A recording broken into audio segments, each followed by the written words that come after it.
Speaker. In the member's remarks, he spoke about why all Conservatives oppose the Canada-Ukraine Free Trade Agreement. He cited two things. He cited that there's the mention of carbon pricing in it, which is, of course, not a legitimate reason because Ukraine already has carbon pricing since 2011. They need carbon pricing to enter the EU, which they're desperately trying to do.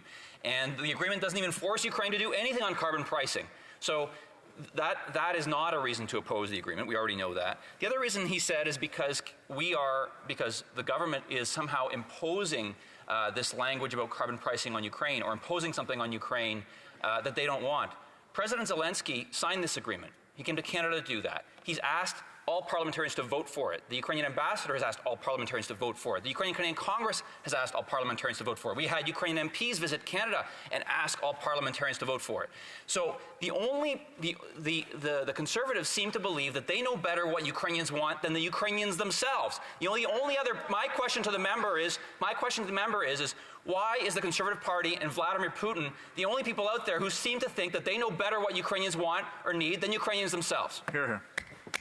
Again, and I want to remind members, if they don't have the floor, they shouldn't be yelling across. They shouldn't be trying to answer. I know that the members that have the floor and are able to answer. The honourable member whose responsibility is to answer is very well able to do that without the help of his colleagues. The honourable member for Dufferin-Caledon.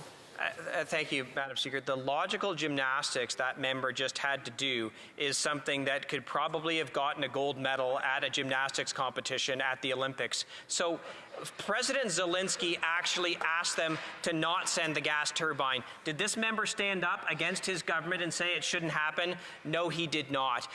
There are currently no export controls that are in place to stop Canadian detonators from getting into Russian landmines. Has he stood up to criticize his government for doing that? No, he has not. But somehow, voting against a trade agreement, that is the cardinal sin. It's one of the 7 deadly sins. It's ridiculous. It's pathetic. They should be stopping the things that I've raised. They should be including the things I've raised. That's how you show support for Ukraine, not this fake straw man argument they're building up about voting against a trade agreement, which includes languages that we would never support because the next trade agreement, they'll actually mandate a carbon price in it if we let them get away with it this time. Canadians know the misery of the carbon tax. We're against it in Canada. We're against it in trade agreements. We'll be against it forever. Thank you, Madam Speaker. Hear, hear.